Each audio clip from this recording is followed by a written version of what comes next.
Less than a month to go until the start of the 2024 NFL Draft. I'm back with another mock draft today, but this time we're doing a 2-round mock draft. I'm back here with my good friend Stone of Stonehard Sports. How are we doing today? Are we ready for a 2-round mock? What's up, guys? Yes, we are ready. Round 2, and it's 2 rounds. Second mock draft with us. We're going to be swapping picks, so I'll do the odds, Mathis will do the evens, and it's double the picks. So I'm ready, I'm excited, and let's get into it. We had to make sure that the Carolina Panthers and the Cleveland Browns at least get a couple of picks of representation before the actual draft starts, but I'll let you go ahead and start it off with the first overall pick. First overall pick, it is absolutely official. No more Justin Fields talk. He is gone. Good luck to him. We'll see what he does in Pittsburgh, but we are going to have the obvious pick go first. Caleb Williams. No explanation needed. Recently, there was some new news, obviously, with people trying to find stuff to, dog on his persona and who he is with his nails and makeup. Don't read into it. This guy is a generational talent. He's going to work anywhere he goes. And the Bears are going to look pretty interesting this next season. This is not the first overall pick for the Bears. It's the first overall pick for the Panthers. The Bears were not a bad team. Defense was much better. I think Caleb can come in there and maybe succeed immediately, and they'll be a very interesting team next year. But Bears maybe get their best quarterback and their franchise quarterback for the next 10 plus years. Yep, that's emerged as a super slam dunk pick. I've known about it for months. I think most people have expected that, but now it's, really as official as it will get up until draft time. But the second overall pick for the Commanders is kind of where the draft starts. We know it's going to be a quarterback, but we don't know exactly who it's going to be. Drake May, Jaden Daniels, maybe JJ McCarthy. There was a report a couple days ago about, hey, maybe McCarthy, he's secretly high on the Washington board. We'll see about that. But for right now, I'm going to have Jaden Daniels going number 2 overall. I think he fits with Cliff Kingsbury's offense. That's kind of a talking point with a lot of people that expect Daniels to go number 2. I personally would go with May, but we'll see. I think the Commanders are kind of a sneaky team here and really could shape up the rest of the draft board, really depending on who they take, because some of these other teams could really trade up for one of these other quarterbacks that does not, be picked here. Now with Jaden off the board at 2, number 3 should be an easy quarterback, and that's what I would also think. We have seen some rumors, though, of maybe the Patriots trading down and just punting on quarterback till next year. That might be a good decision, who knows? But remember, this is smokescreen season, so it's hard to believe every single rumor that comes out there.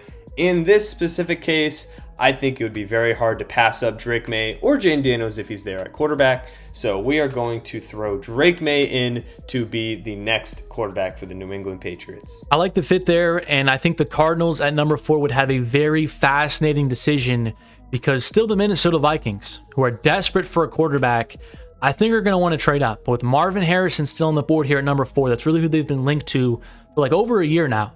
So that would be very fascinating to see what they do there. But I think for this sake of the mock, I'm going to have the Minnesota Vikings trade up with the Arizona Cardinals. I think in the last mock that we did, we had the Chargers trade back. We actually had the Cardinals taking Marv. But I think for this mock, we're actually going to have the Vikings move up. So I'll just do this 11, 23, and 167, courtesy of the Chiefs going to the Cardinals for pick number 4. And now they're on the clock, and now they're going to select their quarterback of the future, and it's going to be JJ McCarthy out of Michigan. Yes, JJ been rumored to go very high in the draft. Some of you obviously may not like it. Again, we definitely wouldn't take him here if we were a GM, but it's a very important position. He's getting a lot of buzz around the league, and it would be a very interesting draft with 4 quarterbacks going off the board in the first 4 picks. And now with the Chargers, they were also potential candidates to trade down. It doesn't seem like there is a need for anyone to trade up to the 5th pick, with obviously the quarterback JJ McCarthy going. So you're the Chargers, just lost 2 of your franchise receivers the past few years, and obviously Keenan Allen, who's been there for so long. Mike Williams gone. Go ahead, get the best receiver in the class, the best player left in the class. Probably, I also agree, the second best player in the class, and that's Marvin Harrison Jr. out of Ohio State, the perfect wide receiver, just one of the best prospects we've seen at wide receiver. Ohio State just keeps turning out insane wide receiver prospects, and I think Justin Herbert would be elated to have Marvin Harrison Jr. as his wide receiver 1. I'm going to go with another wide receiver here with the 6th pick. I think Malik Neighbors out of LSU is probably the most explosive and just kind of like an Odell Beckham Jr. clone. I think he'll fit really nicely with the Giants at number 6, who probably have the worst weaponry in all of football, at least probably bottom 5. So I think they desperately need a wide receiver. Neighbors fits in there nicely. I do think if McCarthy or May somehow slip to this point, there could be a debate for them to take a quarterback here, but we don't have them falling. So Malik Neighbors, number 6 to the New York Giants. Then we get to the Titans. This pick's been locked in for, I would say, relatively long. The receiver was obviously a need for them. They did just sign Calvin Ridley to a massive deal. They could still take receiver. I think they have more pressing needs. So we are going to once again go tackle. And hey, it's not a bad pick. There's no point in changing it. We're going to go Joe Alt, franchise left tackle, has got the athleticism, is very polished. He's not as athletic as maybe other tackles in this class, but he's the safest tackle prospect, and I think they absolutely need to protect Will Levis and see what he's got with all the free agency moves they made this year. So Joe Alt is going to go to the Tennessee Titans. Atlanta Falcons up next. They're another pretty fascinating team that would have a lot of really nice players to choose from. Maybe another weapon in Odunze, Brock Bowers. But I do think it's going to be on defense to get Raheem Morris some more chess pieces to work with. I could see a corner here, but I do think they're going to end up selecting a pass rusher. And I think the safest pick for that will be Dallas Turner out of Alabama. This has kind of become a popular selection as well because the Falcons, one of their biggest needs on that team is just getting another guy to get after the quarterback. And Dallas Turner, although he may not be the best or highest ceiling, I think that's Laitu Latu. I do think Turner is probably the safer pick just because of the injury concerns around Latu. So Dallas Turner, number 8 to Atlanta. Now we've got Chicago with their second first-round pick. Obviously, just got their franchise quarterback. Receiver could be a need. Rome Odunze is sitting right there. They did just sign Keenan Allen and have a Keenan Allen-DJ Moore duo. That doesn't obviously mean you don't take a wide receiver.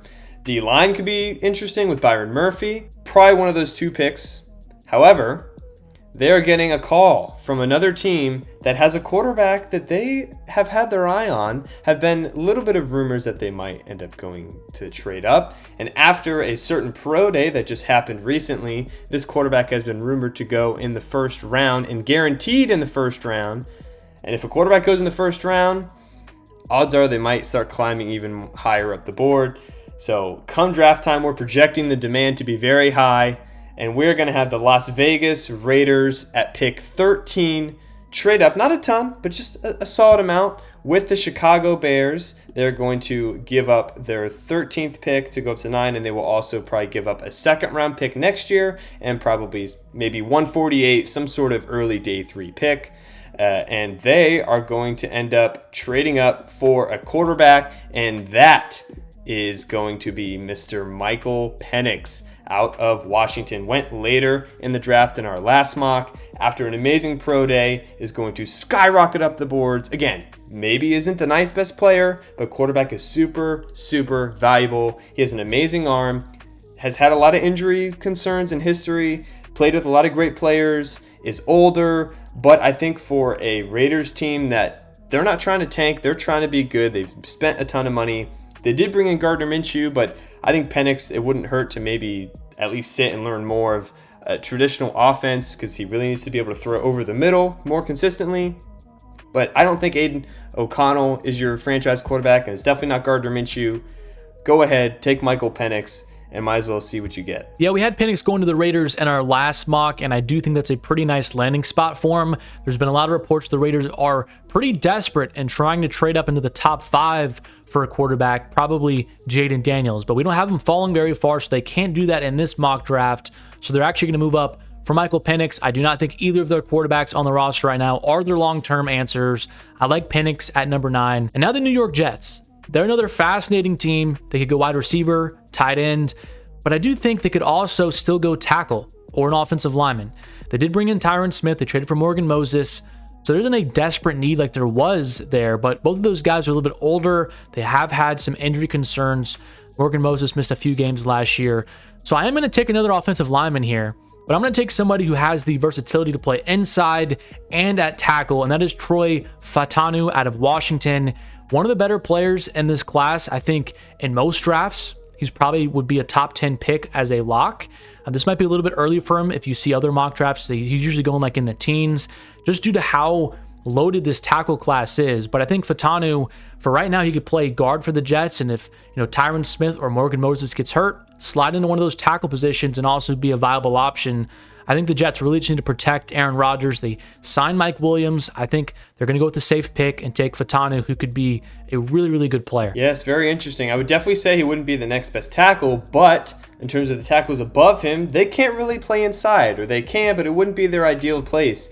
Jets are trying to win right now. Might as well get a guy who could move inside when you have, obviously, the 2 tackles that you mentioned that they just signed. Maybe one of them leaves next year. Boom, you can move him outside. So I like that versatile pick for the Jets. Then we have the Cardinals here at 11, and this might be the farthest this player will fall, but they are elated and super excited to have him at 11. They obviously just lost a lot of receivers in terms of Rondale Moore and Marquise Brown. Don't have a ton of receivers in this room. Passed up the chance of getting Marvin Harrison to get even more draft capital, because this Cardinals team just needs to have a complete rehaul for their roster. So let's get the best player on the board, or the best receiver on the board, who rivals Malik Nabers, I believe, in terms of talent. A little bigger, a little more physical, not as fast, but amazing catch in traffic, and that is Rome Odunze. If it played out like this, I think the Cardinals would be very happy with trading back, getting more assets, and still getting a very nice wide receiver with the 11th pick. And now on the board is the Broncos.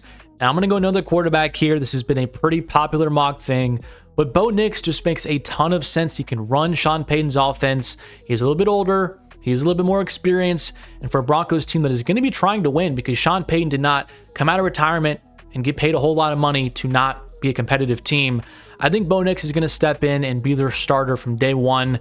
Bo Nix to Denver with pick number 12. Then we have Chicago, who just recently traded down, and they are looking at a board here where, yes, they obviously lost the receiver, but as we had mentioned, there were 2 players that they were really looking at. That was Odunze and Byron Murphy. The interior defensive line for the Bears, not the greatest, definitely need to upgrade. I believe they have Andrew Billings there. Not amazing. So let's go ahead and get the best interior defensive lineman in the class, and that's Byron Murphy. Your typical interior, amazing athlete, pass rushing defender, not on the edge, but on the interior. Just a huge need for the Bears that already have a lot of good players at a lot of different positions. So I know we said it before, but this Bears team, if the draft goes this way, they could be very sneaky next year. The Saints were a team that was expected to take an edge as their first pick, but they signed Chase Young. And I don't know if they're going to go in that direction anymore, especially now with the new news regarding Ryan Ramczyk, who might not be ready for the start of the season. Trevor Penning, their first-round pick from a couple years ago, he's not looked good at all to start his career. So I think they're going to go tackle here. And with Talisa Fuaga here on the board from Oregon State, this makes a lot of sense. I think the Saints would run to the podium if he is still on the board here. He makes just a ton of sense to fill in either one of those tackle spots and really shore up that unit that has a lot of question marks right now. And then we have the Colts here. Last time we went defensive back, and I think we just got to do it again. It's a pretty easy pick. There's a ton of defensive backs still here. Not a single one has been taken. So with that, let's go ahead and get the best defensive back on the board. And in my opinion, that is Quinion Mitchell. I think he's the perfect corner. He's got the speed, athleticism. He's very polished, has the production, did great in the Senior Bowl, did great in the Combine. He checks all the boxes. What do you need? This is a franchise guaranteed stud corner for the Colts. The Seattle Seahawks are up next, and I think interior offensive line is their biggest need currently. And Jackson Powers Johnson is the best interior offensive lineman, guard, center, doesn't matter. In this draft, I think he makes a ton of sense here as well with the number 16 pick. There has been some questions about maybe his medical, if he will fall in this draft or not. But I do think for the sake of not really knowing too much or having enough evidence about those claims, I still think JPJ could be a mid-first round pick, and I'm going to have him going to Seattle here with the 16th selection. Jacksonville Jaguars made a lot of moves this offseason. Lost a good amount of guys, but also brought in some, especially receiver. They traded defensive line. They brought in Eric Armstead on a big deal. But in the secondary, they did lose Darius Williams at cornerback. Very big need for them now. So I think with the cornerback class being so talented, only one has been taken. Go ahead and get the second best corner in the class, and that is Terrion Arnold. He rivals Quinion Mitchell right there, as had insane production, was amazing in the Combine. I think Quinion Mitchell was just a little bit better in both of those cases, and Terrion Arnold only has 1 year of proven success, whereas Quinion Mitchell has more. But I think Jags definitely happy they're getting Terrion Arnold here at 17. Could go much higher than this, but this is how the board plays out. And just like we did last time they got this player, it's a good pick. Might as well do it again. Jags, Terrion Arnold. If the board fell this way in the draft, I think the NFL would be very, very upset of teams through 10 to 17 for letting Brock Bowers make his way to the Cincinnati Bengals. And this pick just makes too much sense to not make it happen. Brock Bowers to the Bengals. T. Higgins kind of on the trade market. They need another weapon. And I think Bowers with Jamar Chase and Joe Burrow would be a very lethal combination. Bowers, his slide falls, going number here at 18. Yeah, that would be very dangerous having Brock Bowers pairing up with Joe Burrow. Could go higher, obviously, but I think this is probably his floor would be here to the Bengals. And now at 19 with the Rams, they have a lot of different positions they could go in. I'm particularly looking at somewhere on the defense. They did spend a lot of money on the offensive line. I don't think you really need to draft receiver. I think they proved that they don't need to go spend a first-round pick on a receiver with Puka Nacua last year. But I'm looking at defense, and there's a few guys in here that I'm looking at. But for this mock specifically, I'm going to go Jared Verse. Again, very surefire, just good pass rusher. Rivals, similar to how we said with the corners. Rivals Dallas Turner just didn't have as much production, not as amazing of an athlete. Still very, very good. They did lose a ton of pass rushing production, obviously, with the retirement of Aaron Donald.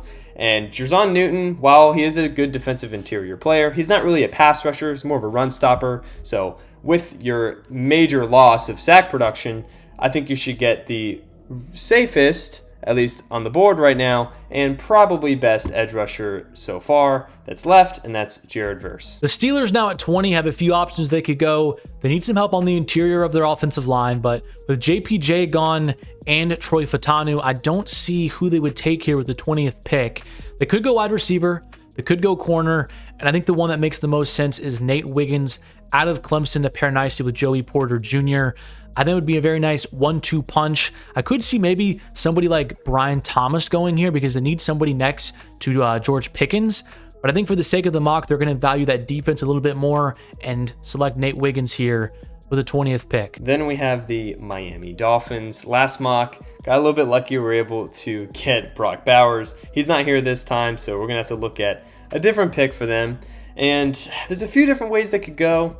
Particularly with this draft and the way the board has fallen, I think I would be looking at offensive line. Obviously, Austin Jackson did have a better year. I'm still not 100% sold, and obviously he's not fully extended. Interior offensive line could use a little bit of work, but there's not any major amazing interior offensive linemen that at least that are maybe worth taking at this 21st spot. But I will say, the tackle class looks pretty good, and it doesn't hurt to just get a tackle and maybe move other people inside. So that's what we're going to do for the Miami Dolphins, and the best tackle I think that they should grab on the board is Olu Fashanu, or Fashanu as it's pronounced, out of Penn State. Was projected as one of the best tackles going into this year, and he didn't end up doing that. Obviously, he's fallen here, but his production wasn't really that bad, and the reason he's been mocked so high in previous mocks was just because of his insane athleticism, and that's what Miami is really banking on here. Insane athleticism that they could potentially develop to potentially be another amazing tackle for them to protect Tua or whatever quarterback they have back there, because Mike McDaniel definitely needs his offense to stay on the field and stay healthy so that they could try and make a playoff run in the future. The Philadelphia Eagles are up next, and I actually saw a stat earlier today. They have not taken a cornerback in the first round since 2004. I thought that was kind of a very interesting statistic. So I'm going to go with something a little bit different here and take Laiatu Latu out of UCLA. Howie Roseman, he's known for really bolstering up the trenches, and Latu has the chance to be the best pass rusher in this class, and I think he probably will if he's able to stay healthy. He just has a very deep bag, very explosive pass rusher. And with Hassan Reddick probably getting traded before the season, they're going to want a nice fresh rotation of pass rushers, and I think here with Latu on the board, this just has Howie Roseman written all over it. The Arizona Cardinals have a second first-round pick at 23, and when you look at the board, obviously, I think we need to go best player available, but it is Cooper DeJean, which I think would be good because he's obviously a very good player. But to be honest, if I'm Arizona, I think I want to prioritize offensive linemen a little bit more. And looking at the tackles, obviously they drafted Paris Johnson Jr. last year in the first round. He's at left tackle. The other tackle spot, not as secured. So we're going to go with the next best right tackle that is on the board, and that is J.C. Latham. Just very solid, consistent both in run and pass. He may not be the most explosive player or offensive lineman in this class, but just very solid at what he does, and that's what the Cardinals need. They just need good, solid players that are going to produce. So give me J.C. Latham to Arizona. The Dallas Cowboys are really interesting. They always have some pretty controversial picks, I feel like, towards the end of the first round. And there's a lot of options, again, here on the board that they could go with. Cooper DeJean, maybe he could be some versatile safety slot corner for them. Drazon Newton, they need some help in the interior of their defense. I could even see a tackle or an offensive lineman, Amarius Mims, who has a very high ceiling to replace Tyron Smith. Graham Barton, who I think he trained at center or did center workouts at his pro day. So he might be more selected as an interior offensive lineman at this point. So I don't know if he will be the pick here. But then Peyton Wilson, they also need another linebacker with Leighton Vander Esch kind of retiring. So they're going to have some options here with how the board has fallen. But I think for the sake of this mock, I'm going to have a pretty interesting selection and go with Peyton Wilson out of NC State here, going number 24 to Dallas. They need somebody in the middle of that defense. They've been playing like a safety at linebacker the last couple years, and it's kind of shown up for them late in the season against run-heavy teams like, the 49ers. So they need some help, and I think Peyton Wilson is the best linebacker in this class. A little bit older, has some injury concerns, but I think he has a chance to be an all-pro caliber player from day one. Wow, this is a player I really wanted to pick sometime in this draft, but Mathis was snagging him here at 24. I absolutely love Peyton Wilson. I watched him a ton at NC State. He had just the best season of any linebacker last year. As Mathis said, is older, a little bit injury prone, but does almost everything phenomenally well. And for a team that needs to win right now, has a hole at linebacker. He's a first-round talent. I'm not sure if he'll go in the first round. We don't know really what other teams are thinking and how they feel about him. Medicals seem fine, though. So if he's all good, I think this is definitely worth the pick here at 24. Now going to the Packers at 25, another interesting team. I think this comes down to either maybe cornerback, which we're looking at Cooper DeJean, or some sort of interior offensive lineman. Now, Cooper DeJean obviously looks like he's the best player on the board, but I think the Packers need a little bit more of a more boundary corner rather than kind of slot hybrid safety. That's kind of what DeJean is. They could definitely still go with him. But for the sake of this mock, we are going to go ahead and go with Graham Barton. It says tackle. He's not a tackle. He's going to play on the interior. He'll play guard/center and will be a very good one as well. Phenomenal athlete. Does an awesome job getting low. Very good at the chop block. Going to need to protect Jordan Love. Looks like he's your quarterback of the future and had a phenomenal year last year. They have clearly shown to be able to draft weapons later in the draft, so I don't think they need to prioritize that. So let's go ahead and get offensive linemen here after you lost a few in free agency and snag Graham Barton. You kind of sniped him. I wanted him to go number 26 here to the Bucks, but I think they're going to go with an edge rusher now. If the board really did shape out this way, and looking at the board, I think probably the best one that you can take, at least somebody that's been rising up boards recently, is Darius Robinson out of Missouri. He's more of a power bull type of rusher, but he has tremendous size. This might be a little bit early for him, but I have seen people connecting him to the Chiefs maybe with a 32 pick and sneaking into the first round. I'm going to have him go here number 26. Kind of another interesting pick. I could also see Chop Robinson, but he has some questions about him, and he may fall out of the first round as well. So Darius Robinson, I'm going to have him go here, number 26. Wow, I'd probably say our first relative shocker of the draft. Darius Robinson, an older prospect, but he's pretty balanced. I have also seen some slight first-round connections as well, so maybe this isn't as crazy as we think. But now with the Cardinals, they have another first-round pick. Obviously, we traded down. I wouldn't be shocked if they do trade down, maybe one of these two picks, 23 or 27, are not going to be with them. But for the sake of this mock, we won't overcomplicate things. We did our trades. We'll just have them stick and pick. And obviously, we just talked about maybe just getting the best player on the board. This player fell, so I think they just need to go ahead and grab him, and that's Cooper DeJean. Had some injury concerns, which is why he fell down the board, but had arguably the best production. The numbers speak for themselves at Iowa. Was a monster, can play in the slot. He still can play outside corner. It's not his main thing, but he can still play it, and he can play safety. Cardinals, obviously, they just need the best players that they can get. They did pick up Sean Murphy-Bunting, but that's not going to just completely solidify your secondary. And Cardinals walking away in the first round with Cooper DeJean, J.C. Latham, and Rome Odunze. I'd say that's a pretty good first round. Yeah, and here at number 28, the Bills, they would be very ecstatic to see Brian Thomas Jr. here on the board. I don't think a lot of people actually have him falling this far. I think somebody might take a flyer on him in the teens or early in the 20s. But if he falls here number 28 to the Bills, I think they're not going to hesitate and take him. I have seen some fans and some of the Bills media people getting a little bit antsy and saying they don't really expect the Bills to maybe go wide receiver now in the first round because they signed Curtis Samuel. They still have Stephon Diggs. So I don't know if they will do this, but I do think if there's a talented wide receiver here like Brian Thomas Jr., and you still have all that drama surrounding Stephon Diggs, I think this just makes too much sense to pass up on. Maybe if like Cooper DeJean was on the board, or maybe one of those high potential edge rushers, I could see it. But I think for right now, with how this board is shaped out, Brian Thomas Jr.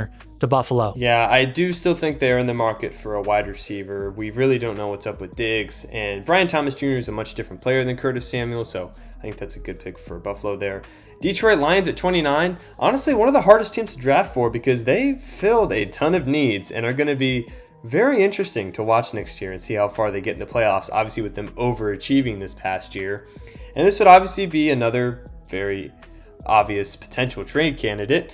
But when looking at the potential players on the board, I think one position stands out to me that they did relatively address, but I still think could use some help, and that is on the secondary. Pass rushing is also a need, but I don't really see any pass rushers that I would want to go out of my way and grab here in the first round. So we are going to go ahead and just go with one of probably the most underrated cornerbacks in this class. Very gritty, very good in press, man-to-man.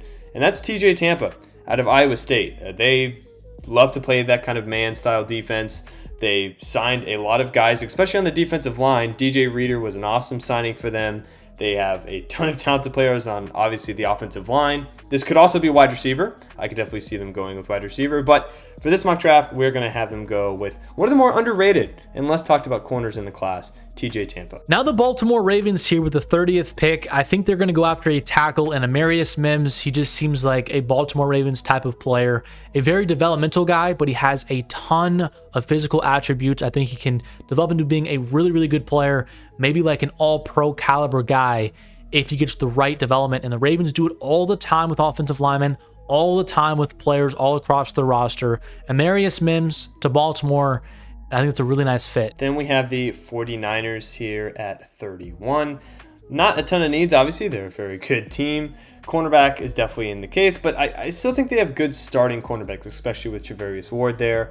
They did, however, lose Eric Armstead on the defensive interior, and Jerzon Newton has fallen. He's still a good balanced rush defender and pass defender in terms of rushing the passer, so we'll go ahead and get Jerzon Newton to try and fill a hole. Lost Javon Kinlaw as well, so defensive interior is not as strong as it was, so let's go ahead and get Jerzon Newton to fill that hole. Here with the last pick in the first round, the Kansas City Chiefs. They really need a tackle. They had a lot of issues with that position last year. They paid a lot of money for Juwan Taylor, and he had a lot of penalties and, was kind of up and down with his play. And Donovan Smith at left tackle was also a kind of a disaster last year, so they're going to try to fill up that hole. I could see corner here because they did trade away L'Jarius Sneed, but I think with Tyler Guyton and his athletic profile here, they're going to get him to step in and be their starter, probably at left tackle, keep Juwan Taylor at right tackle, and now you have two fairly decent options at the tackle position and another player to help Patrick Mahomes. Now we are into the second round where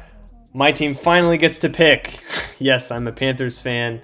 I know I'm depressed. It's okay. At least I get to pick right here for 33. And they obviously have a lot of needs. Had probably one of the most active free agencies. I wouldn't say it was bad. I think they obviously moved a lot of good players, but it clearly didn't help them win last year. So number one priority, help Bryce Young, you need him to try and be your franchise quarterback. They did make some moves at receiver, as obviously that was one of their glaring needs. Brought over Deontay Johnson. I thought that was a great trade. Have Adam Thielen, Jonathan Mingo. We'll see what he does. But if you're looking at the board, and if this player falls here, I'm demanding that they pick this player, and that is Ladd McConkey out of Georgia. Phenomenal route runner, super consistent hands. He's just going to be an over-the-middle guy and rack up so many clutch first downs. That's basically what he is. He's also a sneaky athlete. Don't think that he's not this amazing athlete just because he's your typical white slot receiver. He is a very good athlete, especially for his size. Super reliable hands. That's what the Panthers need. Just get reliable players in the building. Don't take any more risks. Just get some good football players, and Ladd McConkey is a damn good football player. I'm going to have another wide receiver go here back to back. The Patriots, we had them selecting Drake May with the 3rd overall pick. It's all about surrounding him now with requisite weaponry and offensive linemen, maybe a tackle here because that's also a very big need on the team. But I think with Adonai Mitchell falling here to pick number 34, I do think he's a very nice fit here. There have been some questions regarding him because his average route run depth was like the lowest for any wide receiver that could potentially be picked in the top 100 picks since Deebo Samuel. So he wasn't really used a ton down the field. There has been some pushback about that. Maybe Quinn Ewers was a reason why that stat is so low, but I think he can fit in really nicely, has good hands, can provide a really nice target for Drake May early on. Adonai Mitchell, 34 to the Patriots, and he gets a pretty good wide receiver here to continue to develop and build chemistry with and really help them on their complete overhaul of the offensive side of the ball. Back to the Cardinals, literally just been picking all of their players as they have a lot of picks here with their trade down. And in terms of the guys we took receiver, we took offensive lineman, we took corner. They still got more needs. Looking at the board, I see a few players that they could potentially take, and we're going to go interior defensive linemen. They tried to get a lot of players in free agency to fill that hole. They're not very sustainable. So let's go with Braden Fisk out of Florida State. He was a transfer, I believe, from Western Michigan, played 4 years there, transferred to Florida State, and wasn't amazing in the beginning, but started to definitely learn the Power 5 game and was much better later on, and ended up finishing out the season with some pretty good stats, especially on the inside. He can defend the run, but he's also a good pass rusher. Not the best athlete in the world, but pretty refined. So let's go Braden Fisk, interior defensive line for the Cardinals. The Commanders with pick number 36, we had them taking Jaden Daniels with their first selection.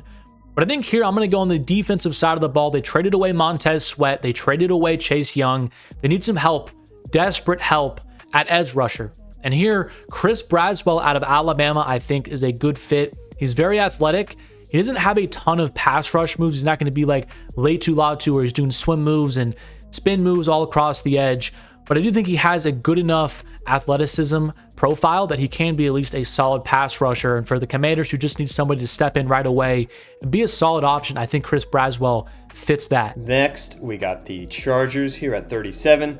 Have a good amount of needs. Just took a receiver, obviously. They could still definitely use another receiver. Offensive line, it's okay, but they, again, could add a few more pieces in there. Maybe a running back if we want to go do that, if we don't think Gus Edwards is the main halfback one. Well, if you don't know, the head coach of the Los Angeles Chargers is Jim Harbaugh, former Michigan head coach. And maybe he's not going to take all Michigan players, but I guarantee you he's going to take a good amount of them, as they had a lot of potential players in this draft. And they do have a need at corner. Let's go with Mike Sandstro for the Los Angeles Chargers. The Tennessee Titans have had quite the offseason surrounding Will Levis with a lot of talent, wide receivers, offensive linemen with our first pick, and they also traded for L'Jarius Sneed. So I think cornerback is not going to go here with number 38, but I do see a safety, and Tyler Nubin, who was kind of the consensus top one in the class out of Minnesota. He's kind of better slated to be inside the box and just kind of make plays. He's very rangy, has good athleticism. I like Nubin to pair with Amani Hooker in the back of their defense, and I think there'd be a very nice pairing. Nubin here to Tennessee, and they get another hole filled as they try to be competitive in 2024. We have got another Panthers pick here at 39 from the Brian Burns trade, and obviously they got a ton of needs that they could address here. Just took receiver, but center, interior offensive line could be an option. The cornerback situation is good, but not super healthy. Linebacker, they could definitely upgrade. Just lost Frankie Louvu. But they did address a good amount of those positions in free agency, and while just maybe a day or two before recording this, they did sign Jadeveon Clowney, which is a very good player. It's not the future. He's older, on a shorter deal, so I see an edge rusher here that I think has immense potential. I think could go much higher than this, maybe sneak into the first round. He's not a complete edge rusher. He's got his moments, so he needs to be a little more consistent, but I think with your second round pick, it's worth taking it, especially when it's a position of need. Replace Brian Burns with Chop Robinson. The Washington Commanders, courtesy of the Chicago Bears, are back on the clock with pick number 40. I think this pick is going to be about surrounding their quarterback, whoever it ends up being. In this mock, we had Jaden Daniels. I'm going to have them selecting a tight end here. The second one off the board for this draft, and Jatavion Sanders out of Texas. He's a very athletic player. He's also has tremendous size. He's not much of a blocker. I don't think he's really going to be utilized in that role at the next level. But Jatavion Sanders, he kind of reminds me of another Georgia tight end that was selected last year in Darnell Washington, as far as just being kind of like an extra offensive lineman almost, but with his size. But Sanders a little bit more athletic, does not have the same injury concerns. Sanders going to Washington and going to provide another very nice target for their young quarterback. Now the Packers' second pick, they just took Graham Barton on the offensive line.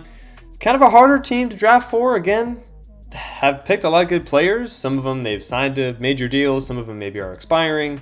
But with them at 41, I think a glaring position that just has a lot of value is going to be corner. Ton of corners in this class, and there's still a lot of good ones here. So let's go ahead and take one. And between Kamari Lassiter and Kool-Aid McKinstry, I'm going to go Kool-Aid McKinstry. He has a lot of very good tangibles in terms of his coverage ability. His speed is a question, not the fastest guy in the world, but if you have some sort of maybe good backup in terms of safety, that might be solid. So I would suggest maybe having Kool-Aid playing on the similar side as Xavier McKinney, who they just recently picked up to play safety. So Packers historically have had okay secondaries, some not amazing.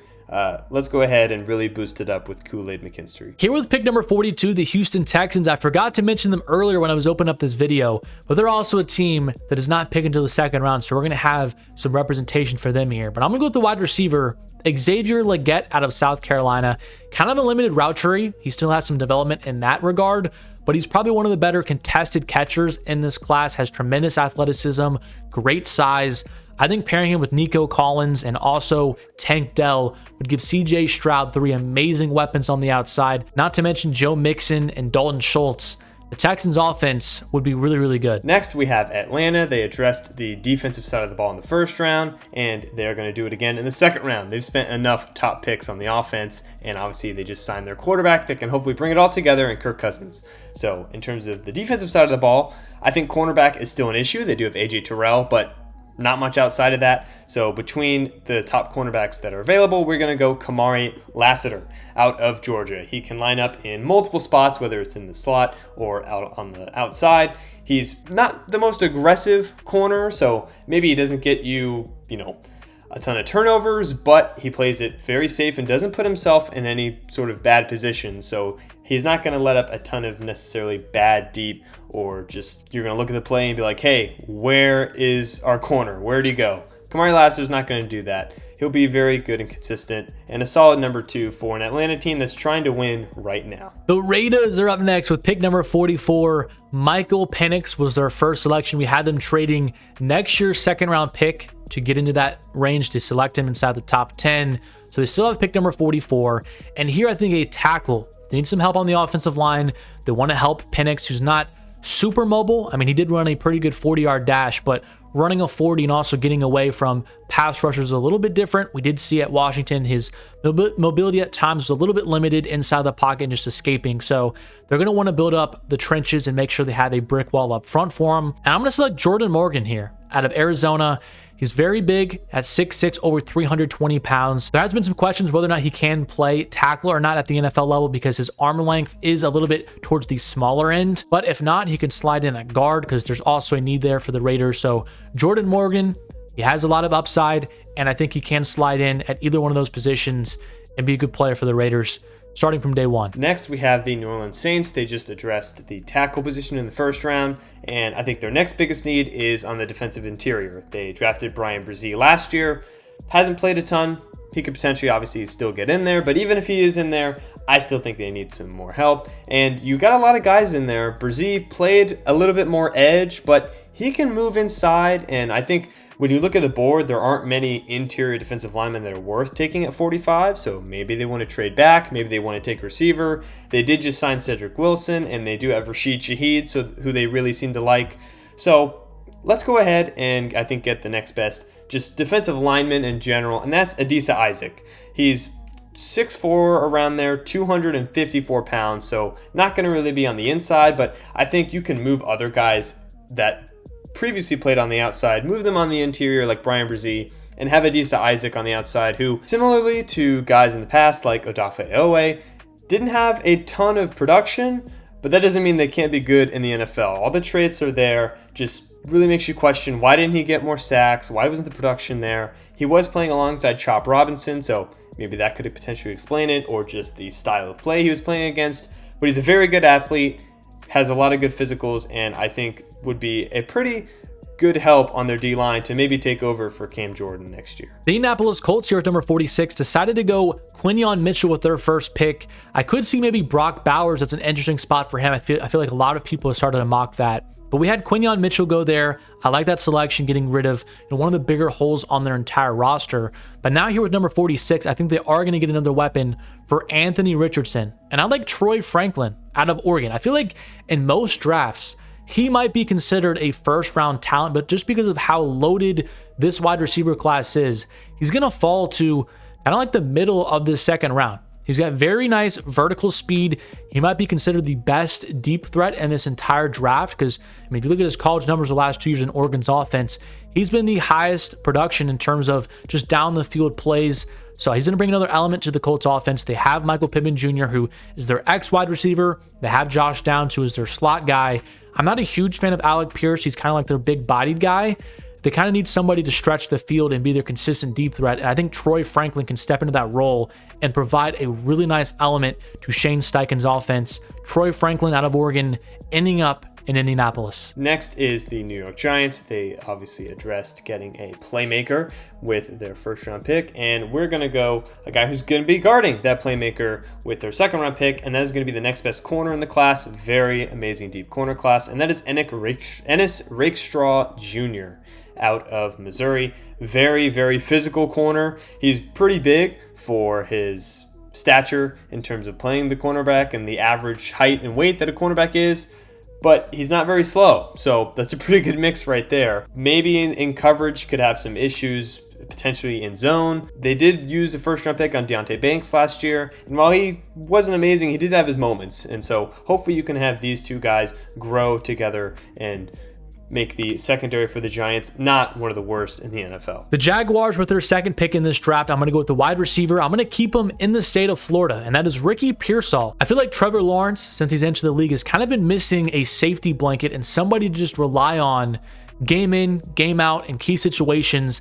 I think Pearsall can be that for Trevor. He's probably going to be more of a slot wide receiver, but he's tremendous after the catch, has great hands. We've seen countless amazing one-handed grabs and at the collegiate level.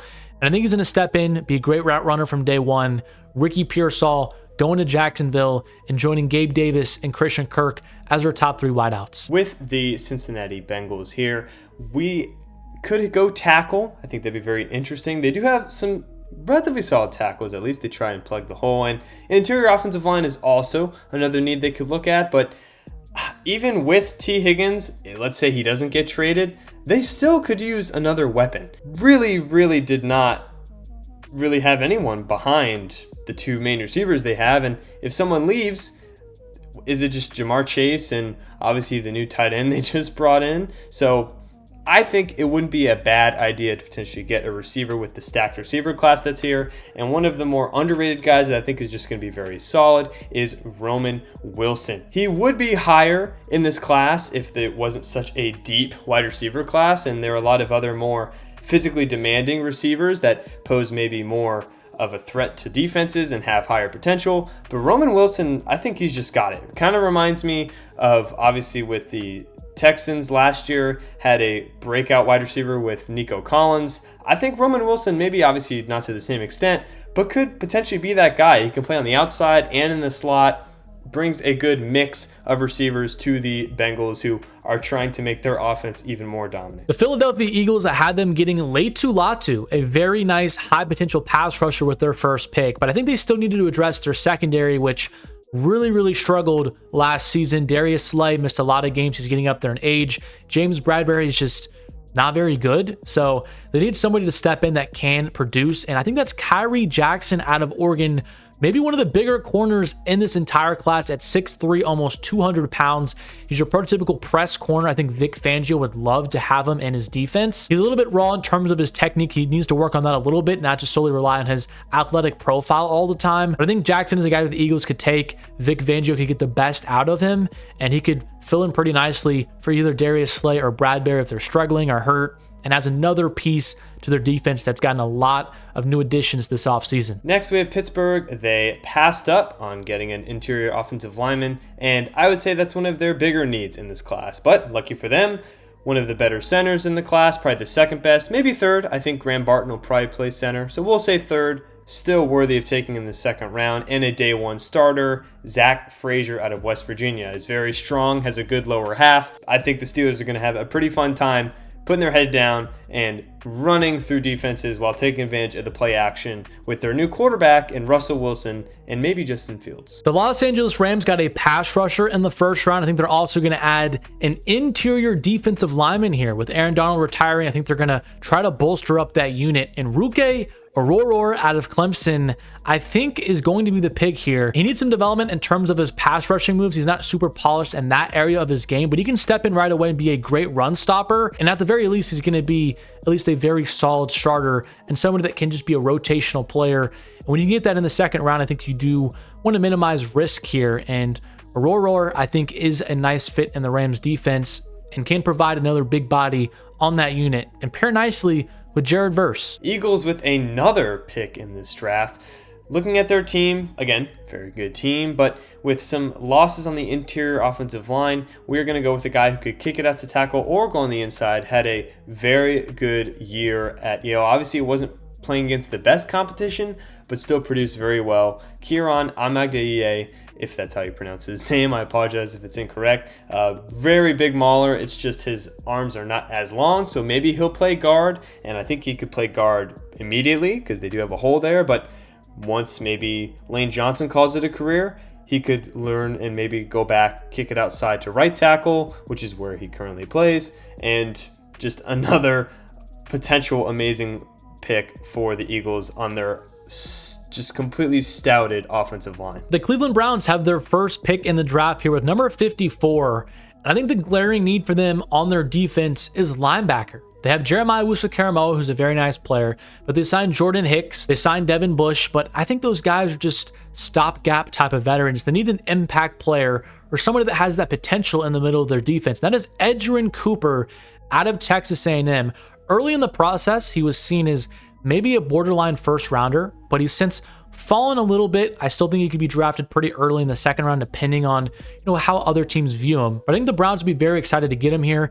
He's very athletic. He needs some help with his instincts, which is always a little bit risky, taking a linebacker that does not have good natural instincts at the position. But when you have a guy that can run like a 4.4, is 6'3", over 220 pounds, you're going to take a flyer on him when you desperately need an inside linebacker.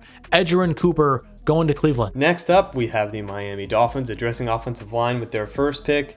Now looking at their second pick, tight end is a need. There is a tight end I like on the board in Ben Sinnott, but I don't think he's worth taking here at this pick. Could obviously also maybe go defensive lineman, but it would be pretty cool taking a wide receiver who just broke the combine record for the fastest 40-yard dash and pairing him with Tyreek Hill and Jalen Waddle. Yes, he's not the most polished guy, but it would be pretty easy for him to develop having these two guys alongside him going in the slot and boom, being able to just run up down the field with Tua being able to get it down to him.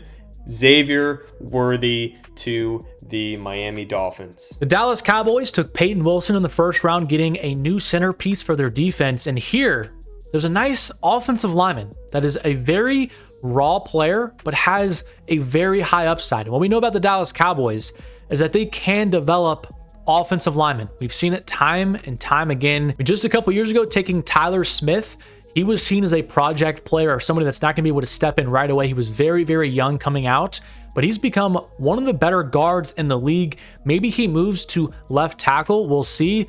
But I think they can develop Kingsley Suamataia out of BYU. I don't know if he's going to start right away.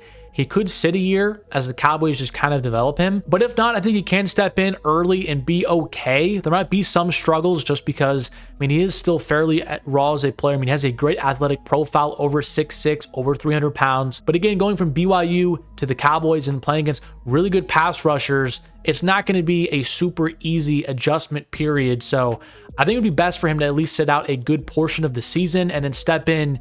I could see the Cowboys, it has it written all over him, developing him into a really nice player. Kingsley Suamataia going to the Dallas Cowboys. Next, we have the Tampa Bay Buccaneers. And for a team that ended up winning a playoff game last year, they do have a lot of potential places where you could say, yeah, they might need to grab this position.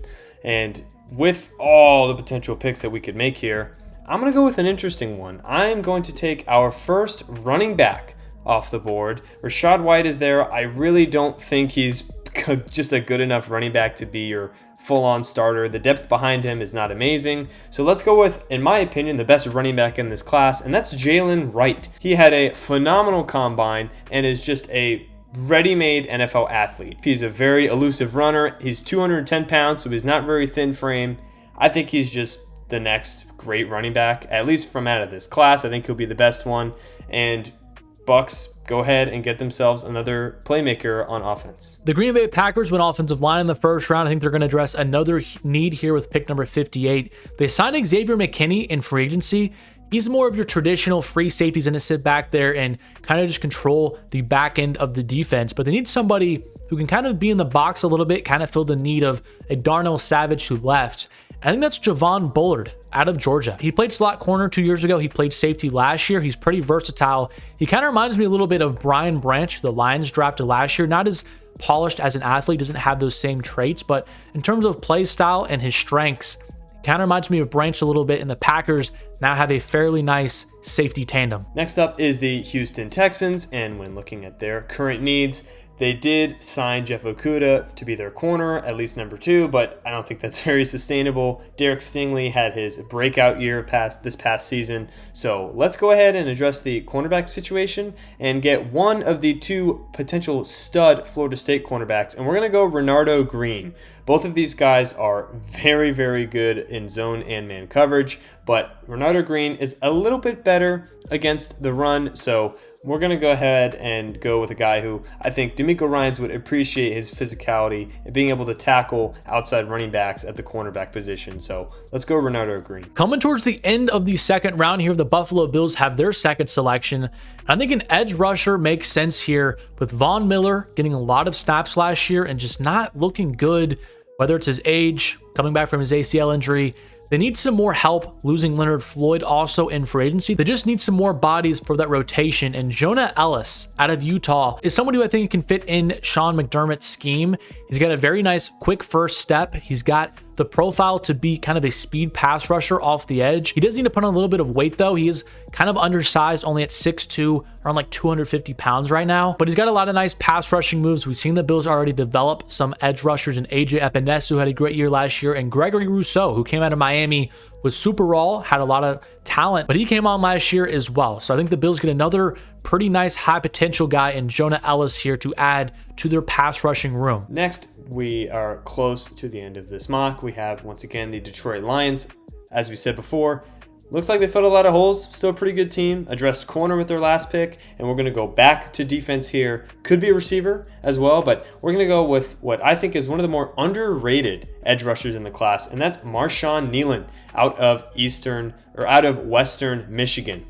Obviously, didn't have the greatest competition, but when he played higher schools like Syracuse, Iowa, and Mississippi State, he played very well. He's got NFL size and physicality, has amazing production, and for a Lions team that has Aiden Hutchinson, they did sign Marcus Davenport across from Aiden, but I'm not sure we can count on him playing all 18, 17 games. So let's go ahead and get a guy who is older and more NFL ready, played very well at the Senior Bowl. That's what the Lions need, weirdly enough, as the position they're in now. So let's go ahead and get Marshawn Kneeland. 62, the Baltimore Ravens, I think are going to go after a wide receiver here. They have Rashad Bateman. They have Zay Flowers. Flowers is definitely going to be their wide receiver 1 next year, but I think somebody like Jermaine Burton could also be a nice piece to add to Lamar Jackson and that offense. Burton is versatile. He can play in the slot. He can play outside. In a way, he has a similar skill set to Zay Flowers in terms of just being a great vertical threat down the field, but he also can do multiple things on your offense. He can run the entire route tree. I think Burton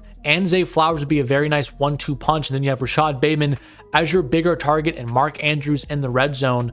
So I like Burton here. Maybe the Ravens don't elect to go wide receiver. Maybe they want to go a linebacker. That's kind of a hole in their team, but I think I do like Burton falling here to number 62, and the Ravens get another target for their offense, which struggled down the stretch in the playoffs. And for my final pick with the San Francisco 49ers, we've got some trade rumors, potentially with Brandon Ayuk, and I don't think it would hurt to add another pass catcher to the team. So we're going to go ahead and take Keon Coleman out of Florida State. He is a bigger receiver, so he has phenomenal size at around 6'4". The separation is not what you would want, but when he doesn't have amazing separation, he does have phenomenal catch in traffic. And from watching his film, his play speed does seem a little bit faster than his 40 time indicated. Not really sure, maybe there was some sort of injury beforehand, or maybe he didn't fully give it a go. We're not 100% sure. I do think the separation is the biggest thing, though, in terms of maybe what would stop him from being a great receiver.